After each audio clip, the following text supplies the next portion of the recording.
พี่น้องเนาะเปิดภาพมาในมือนี้เนาะบ่ได้พบพ่อกันหลายมือหลายวันดนพอสมควรพี่น้องเนาะเดือนปลายบ่พี่น้องเนาะที่ว่าน้องบัดไซได้ร่ำลาในการเฮ็ดคลิปพี่น้องเนาะบ่ได้ถ่ายคลิปพี่น้องเอ้ยก็คือแจ้ง FC หลายคนไปนั่นแหละพี่น้องเอ้ยไปเฮ็ดเวียกเฮ็ดงานเนาะมื้อนี้ก็เปิดคลิปเปิดภาพขึ้นมาก็อยู่บ้านอยู่เฮือนของตัวเองพี่น้องเนาะตอนนี้ก็ได้ทางเมย์ก็เริ่มมาแต่ตลาดพี่น้องเนาะนะหาแต่ตลาดพี่น้องเลยนุ่งตุ้งน้วยเต็มเลยโธ่หาแต่ตลาดบ่แม่มาแต่ตลาดสบายดีเด้อสบายดีตัวนี้หอดมือเอาลงบ่เอาลงอันนี้เอาไว้ให้ซื้อกระปุกมาให้เนาะ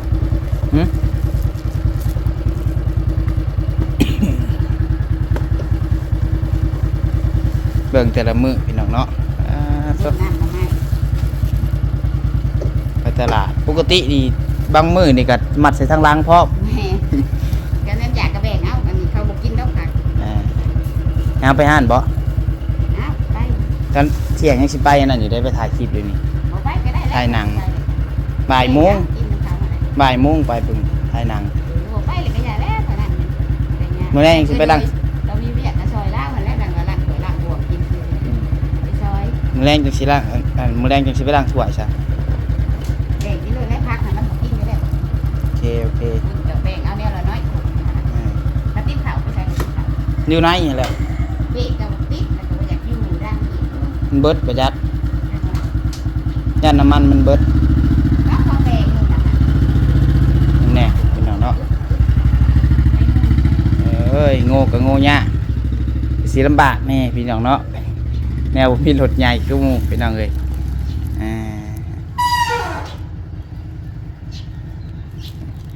ไปสิโง่ได้ก็ได้ไปตลาดแต่ละมื้อสัตว์กระแจหัวแห้งพอได้ล้มได้10,000ซับคนหากระตกเศร้าพี่น้องเนาะไปแล้วคนไปห้านพี่น้องเลยมาแต่ตลาดแล้วกับซื้อของกินซื้อข้าวสั่งมาให้ลูกสาวลูกชายไปโรงเรียนพี่น้องเนาะปุ่นข้าวปลา เบิ่งเฮือนกับบ่แม่นว่าบ่ปัดเด้อพี่น้องเด้อคือปัดอยู่พี่น้องเอ้ยนี่ปัดทุกมื้อพี่น้องเอ้ยแต่ว่าหมาพี่น้องเนาะหมามันมาเฮือนใกล้อยู่แหละพี่น้องมันขึ้นมามันฝนตกแน่ยามฝนแน่มันก็เปื้อนนี่แหละพี่น้องเอ้ยปัดทุกกับทุกมื้อพี่น้องเอ้ยน้องปัจจัยปัดเนาะไปเอาไว้ก่อนตกแต่คนกินซะ นี่แหละมันบ่มีอันแนวขันเด้นี่บอลมาขึ้นประตูก็บ่มีพอเพิ่นว่ามีเงินจังสิเฮ็ดใช้เฮ็ดประตูใช้แล้วก็เฮ็ดอันบอลขันบอลนี้อีกเนาะ โอ้ยมาได้ถ่ายคลิปไปโดนพี่น้องเนาะก็สิเขินๆในอายนี่เดี๋ยวตั้งกล้องแปลงกล้องก่อนออกไปนี่ก็ได้ มาสบายพี่น้องเนาะเป็นไอพี่น้องเอ้ยสิว่าเป็นไข่บ่แม่นเป็นไอแบบว่าคันเฮาไอให้แห้งๆนั่นแหละมันสิเมื่อยน้ำพี่น้องเนาะก็ฮู้ว่าเป็นหยังเป็นไอเป็นไข่แหละเนาะมื้อที่3ที่4แล้วมื้อนี้ก็ได้แต่ว่าส่วนหลายนี่สิไอจนเจ็บคอสิว่าเป็นคอพิดานก็บ่แม่นพี่น้องเนาะมีแต่แบบว่าเวลาเฮาไอเลยมันเจ็บเนาะไอแห้งเลยเจ็บคันว่าคอพิดานนี่เฮากินน้ำกินหยังลงเลยมันสิเจ็บแบบอื่นน้ำลายก็สิเจ็บอันนี้บ่เจ็บพี่น้องเนาะมีแต่เวลาไอเลยสิเจ็บพี่น้องไง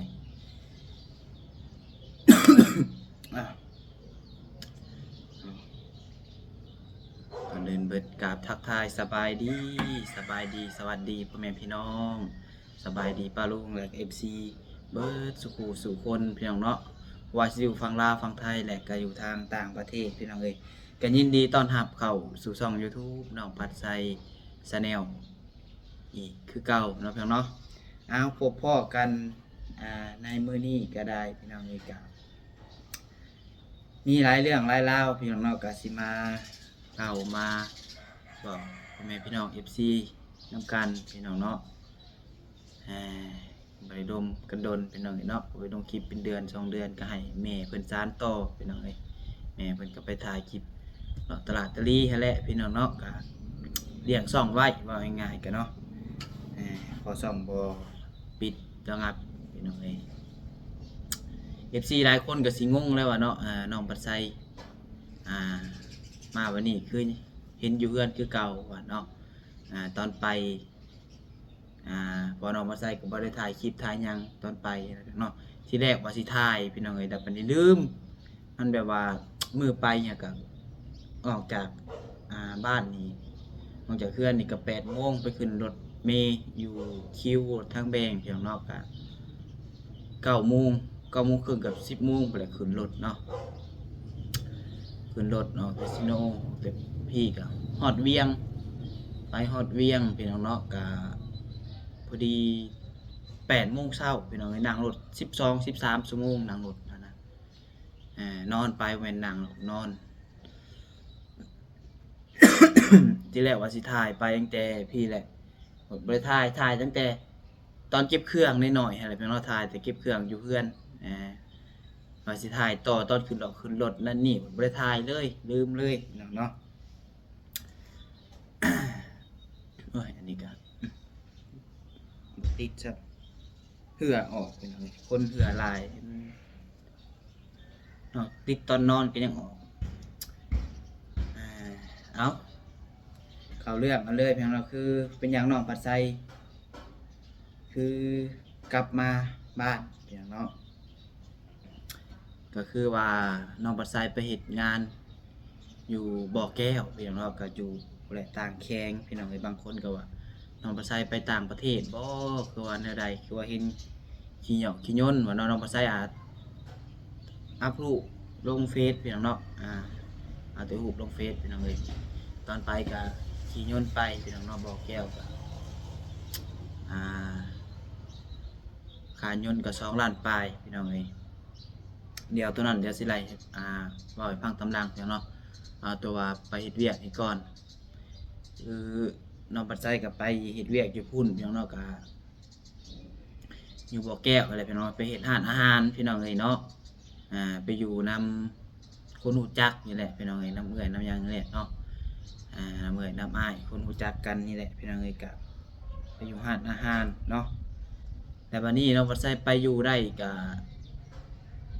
เกือบเดือนพี่น้องเนาะบ่ฮอดเดือนซ้ำนะเหลืออีกทิศปลาย2 ทิศปลายแล้วทิศ1 ทิศปลายแหละก็ฮอดเดือนเนาะน้องปัดไซไปแม่นบ่แม่น2 ทิศไปถึงฮอดเดือนเนาะน้องปัดไซไปวันที่หยังวะลืมเลยพี่น้องบ่จื้อซับที่5บ่ที่5ที่6เนี่ยน้องปัดไซขึ้นไปเนาะแล้วบัดนี้น้องปัดไซกลับลงมาวันที่29วันที่29เดือนเดือนหยังเดือน9เนาะเดือนกินนี่แหละพี่น้องเอ้ยอันนี้ก็เดือน10เนาะน้องปัดไซกลับมาที่29ไปกับวันที่5เดือน9ตอนไปเนาะลงมากับวันที่29เดือน9พี่น้องเอ้ยลงมาฮอดบ้านกับพอดีวันที่30เนาะพอดีท้ายเดือนพี่น้องเอ้ยเนาะก็ยังเหลืออีกประมาณอาทิตย์หนึ่งก็ครบเดือนที่น้องปัดไซไปเฮ็ดเวียกนั่นน่ะเนาะแต่แบบนี้เป็นหยังสาเหตุที่น้องปัดไซจึงกลับมาพี่น้องเนาะเป็นหยังคือบ่อยู่เฮ็ดให้มันฮอดเดือนนั่นนี่ก็คือน้องปัดไซไปเฮ็ดอยู่ร้านอาหารนี่คือบอกอะไรเนาะกลับไปกับมันมาไวพี่น้องเอ้ยเวียกมันเมื่อยพี่น้องเอ้ยมันเมื่อยแห้งก็คือหลายคนฮู้เนาะบ่อแก้วมันก็เป็นเมืองแบบว่าแบบใดพี่น้องแบบคนจีนอยู่นะพี่น้องเนาะคนจีนพี่น้องเขาอยู่อะไรพี่น้องเอ้ยก็อาหารการกินก็บ่ค่อยถึกปากแน่พี่น้องเอ้ยเนาะน้องปัดไซก็ หนึ่งก็คืออาหารการกินพี่น้องเนาะแล้วก็เวียกพี่น้องเนาะเวียกมันจะหนักพอสมควรพี่น้องไอ้กมันเมื่อยพี่น้องเอ้ยเฮ็ดเวียกมื้อหนึ่ง12-13 ชั่วโมงเนาะ ทางมื้อก็มี OT นำพี่น้องเอ้ย OT ชั่วโมง1 2 ชั่วโมงนี่แหละเนาะก็ไปเฮ็ดแล้วอยู่บ่ได้พี่น้องเนาะก็เลยว่ากลับลงมาพี่น้องเอ้ยที่แรกว่าสิกลับลงมาวางแผนได้ว่าสิเฮ็ดเวียกอยู่เวียงพี่น้องเนาะลงมาแล้วสิไปเฮ็ดเวียกอยู่เวียงน้ำหมูมีหมู่อยู่เวียงเพิ่นก็เฮ็ดเวียกอยู่เวียงหั่นว่าสิมาเฮ็ดเวียกนำเพิ่นแล้วบัดนี้พุ่นมันหาบ่อนพักบ่อนเช่ายากพี่น้องเนาะบ่มีบ่อนพักบ่อนเช่าหาห้องพักนะพี่น้องเนาะบ่มีก็เลยว่าเงินก็บ่มีว่าง่ายๆตอนนั้นเนาะเงินที่จะเช่าห้องอยู่นี่ก็บ่มีที่แรกน้องบ่ใช้ก่อนจะมาแต่บ่อแก้วนี่ก็สมัครเวียกไว้เลยพี่น้องเนาะก็แซดไปสมัครเวียกไว้จนเพิ่นนัดมื้อสัมภาษณ์กันเรียบร้อยเนาะเพิ่นบอกว่ามื้อนั้นมื้อนี้มาสัมภาษณ์ได้เลยเพิ่นว่าเนาะก็ตกลงกันเรียบร้อยที่แรกว่าน้องบ่ใช้ว่ามาฮอดเวียงเลยจะอยู่เวียงก่อนเนาะแล้วบัดนี้ไปอยู่น้ำหมูน้ำคู่เขาแหละแล้วบัดนี้มันยากหลายอย่างหลายแนวพี่น้อยเนาะคันอยู่เวียงนี่ก็คันเอาไปเฮ็ดอยู่เวียกอยู่เวียงนี่ก็คือหลักๆนี่ต้องรถพี่น้องเนาะรถที่จะขี่จะใช้อะไรพี่น้อยเพราะว่าเฮาขี่ไปเฮ็ดเวียกแต่ละมื้อแต่ละวันเนาะเฮาต้องได้ใช้รถใช้ล่างรถก็บ่มีแล้วก็บ่อนพักบ่อนเช่าก็บ่มีพี่น้องเอ้ยแล้วก็เงินก็บ่มีตอนนั้นมีเงินติดโตตอนมายังเหลือเงิน500,000กีบพี่น้องเนาะตอนกลับมาขี่รถไฟพี่น้องเนาะตอนกลับมาขี่รถไฟมาก็เปิดประมาณจักเท่าใดแหละพี่น้องเนาะจือแต่ว่ายืมเงินนำมาตุกคำพี่น้องเนาะยืมเงินนำมาไอ้ตุกคำเพิ่นก็1,000พี่น้องมีเงินติดโตหาเฉพาะเงินตัวเอง500,000แล้วก็ยืมเงินในตุกคำอีก1,000ก็บ่พอพี่น้องเนาะแล้วก็เอาเงินเก็บแม่พี่น้องเอ้ยเงินเก็บแม่อีกเงินเก็บแม่ก็เหลือประมาณ 3-4,000 บาทเลยพี่น้องๆบ่ใช้ก็แลกให้คนอยู่บ้านให้แลกแล้วก็โอนไปให้อีก 1,000รวมเงินล้านปลายพี่น้องเนาะถ้ากลับมารวมเงินล้านปลายกลับมานี่ก็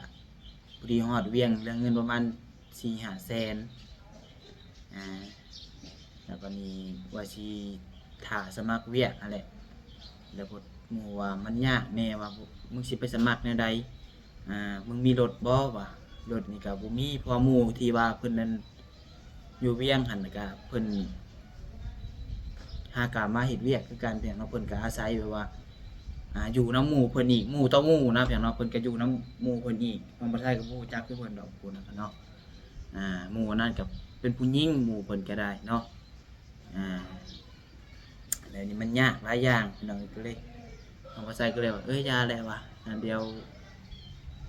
กูสิขอเมื่อตั้งหลักอยู่บ้านก่อนซะว่าเนาะก็ซ้ำว่าแบบล่มพี่น้องเนาะก็ไปก็แบบผิดหวังพี่น้องเอ้ยผิดหวังกลับมาบ้านพี่น้องเนาะน้องบ่ใส่ก็เลยตัดสินใจบ่ได้อยู่ก็เลยมาแต่บ่อแก้วปุ๊บพอดีฮอดเวียงกับประมาณ8 โมงแรงนี่นะพี่น้องเนาะ8 โมงแรงก็พอดีนั่งรถจากเวียงมาฮอดบ้านนี่ก็พอดี5 โมงเช้า6 โมงเช้าพี่น้องเนาะ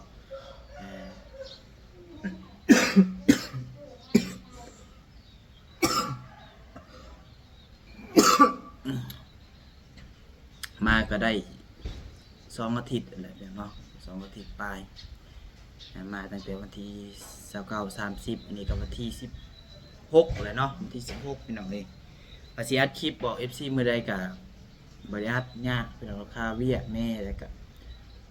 มื้อนั้นมื้อนี้แน่พี่น้องเนาะก็เลยบ่ได้อัดจักเทื่อพี่น้องเอ้ย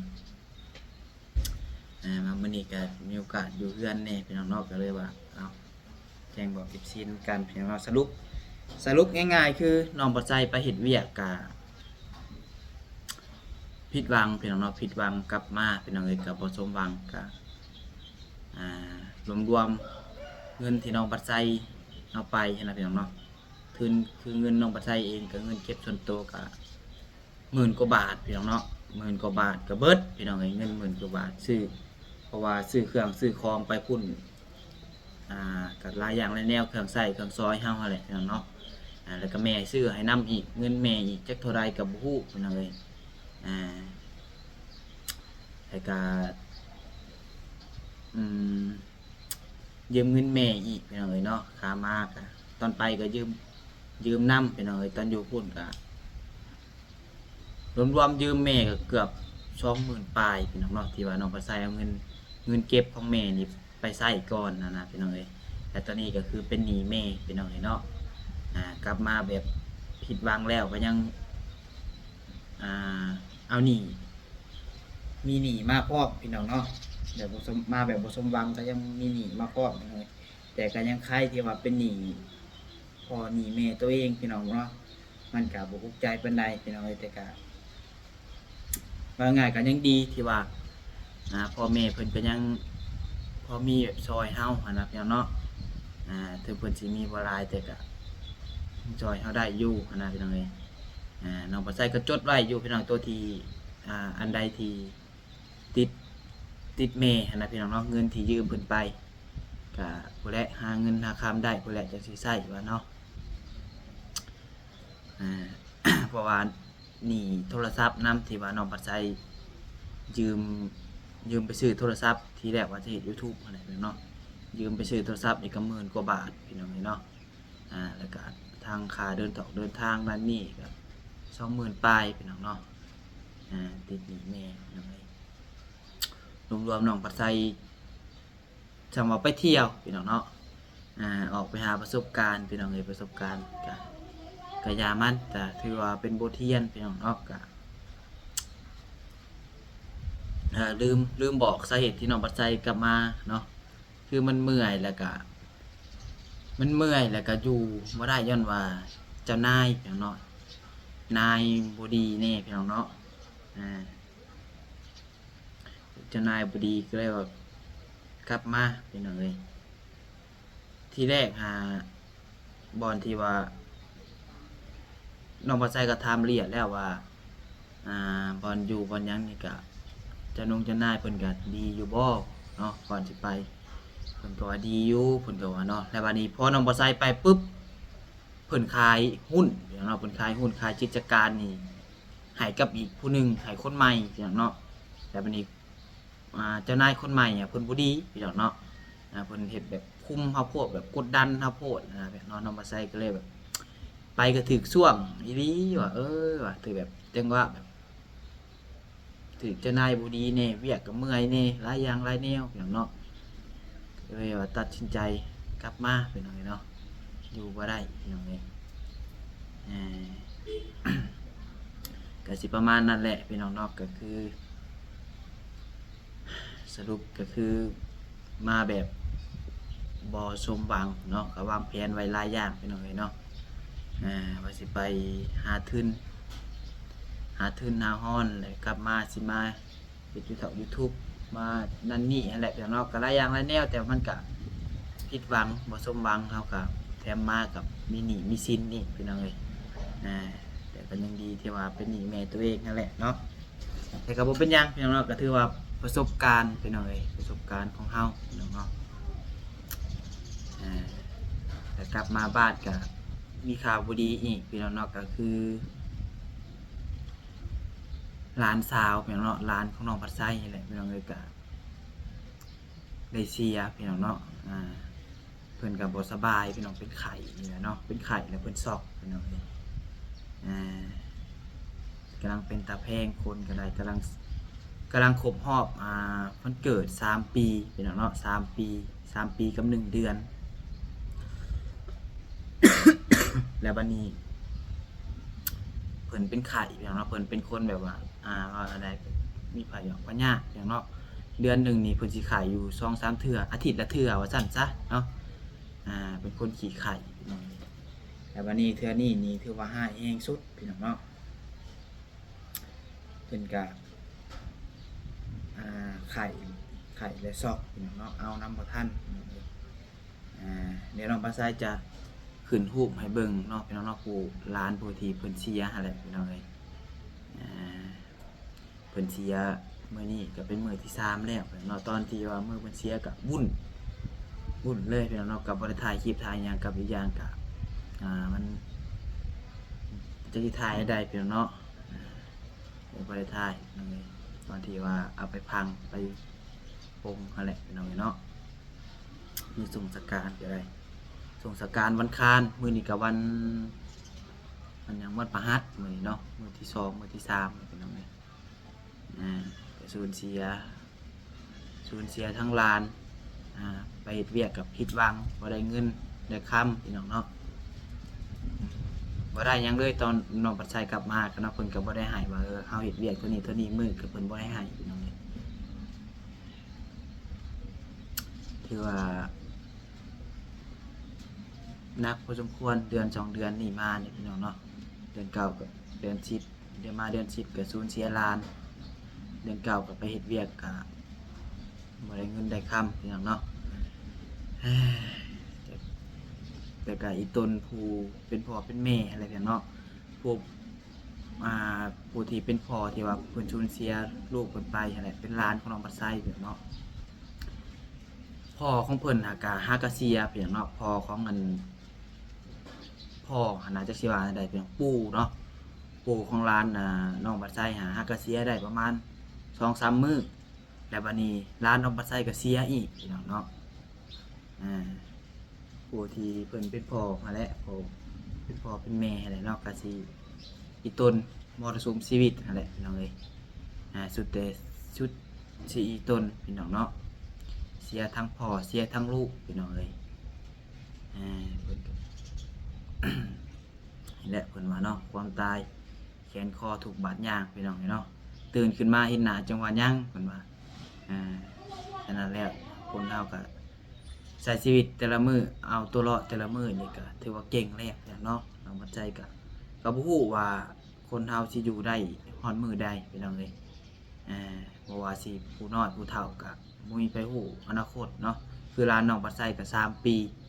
หาก็3ปีพี่น้องเนาะเป็นไข้บ่สบายแหละก็เสียพี่น้องเอ้ยไผสิคิดว่าเพิ่นสิเสียพี่น้องเนาะปกติก็เป็นไข่ตลอดไข่ดุแห้งพี่น้องเนาะร้านผู้นี้ไข่คือน้องภาษาเบ้าเดือนหนึ่งนี่เดือนละ 2-3 เทื่อพี่น้องเอ้ย คนก็กำลังเป็นตาหักกระแพงพี่น้องเนาะเอาพี่น้องเอ้ยจังได้กะคลิปนี้กะคือสิประมาณนี้เด้อพี่น้องเด้อเนาะกะน้องภาษาก็ยังบ่ได้ไปเฮ็ดเวียกไปไสดอกพี่น้องกลับมาอยู่บ้านก็มาขายเครื่องซอยแม่คือเก่าพี่น้องเอ้ยก็ยังบ่ฮู้ว่าสิไปเฮ็ดเวียกอยู่ไสก็ว่ามื้อนี้ก็สิไปถ่ายหนังพี่น้องเนาะไปถ่ายหนังวิถีชีวิตกับรุ่นอ้ายพี่น้องเอ้ยเนาะเพิ่นติดต่อหาเป็น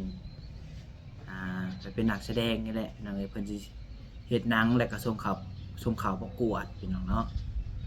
ในใดก็ติดตามเบิ่งนํกันพี่น้องเอ้ยเนาะคันว่าถ่ายเบื้องหลังได้น้องปลาไซก็สิถ่ายเบื้องหลังให้พ่อแม่พี่น้อง FC เบิ่งนํกันพี่น้องเนาะ ขอโทษขออภัยพี่น้องเนาะเป็นไอยังบ่ไข้กินยาใส่อยู่ได้พี่น้องแต่ก็ยังบ่ไข้มีแต่ว่าสำนี้เด้อพี่น้องเด้อสำหรับคลิปนี้ก็ได้มีแต่ว่าจังได๋ก็น้องปลาไซก็สิพยายามกลับมาถ่ายคลิปให้ FC เบิ่งอัพลงให้คนเบิ่งดุๆพี่น้องเนาะถึงสิบ่มีคนเบิ่งก็บ่หยังก็สิพยายามอัพลงเลี้ยงช่องไว้ให้พี่น้องเนาะถามว่าน้องปลาไซสิไปกลับไปเฮ็ดใส่บุญอีกหรือบ่ก็ทางเบิ่งก่อนเนาะพี่น้องก็ยังบ่ฮู้ยังบ่มีหยังแน่นอนพี่น้องเนาะบางเทื่อก็เว้าบ่ได้นะพี่น้องเอ้ยพังไปเนาะมีแต่ว่าสำหรับคลิปนี้ขอลำลาไปก่อนเด้อผิดพลาดประการใดก็ต้องขอโทษขออภัยนำหลายๆพ่อแม่พี่น้องเนาะครับเป็นกำลังใจกดไลค์กดแชร์ให้น้องปัดไซหน่อยเด้อพี่น้องเด้อสำหรับคลิปนี้ขอลาไปก่อนแล้วอยู่ดีมีแฮงเบิดสุขสู่คนพี่น้องเนาะข ขอบคุณ FC ทุกคนที่บ่ปะบ่ลืมกันกับน้องบัดไซเนาะโดยจังได๋ก็ขอให้ทุกคนอยู่ดีมีแรงสุขภาพร่างกายแข็งแรงอยู่เย็นเป็นสุขสุขกายสบายใจนะเนาะขอกล่าวคำว่าสบายดีบ๊ายบาย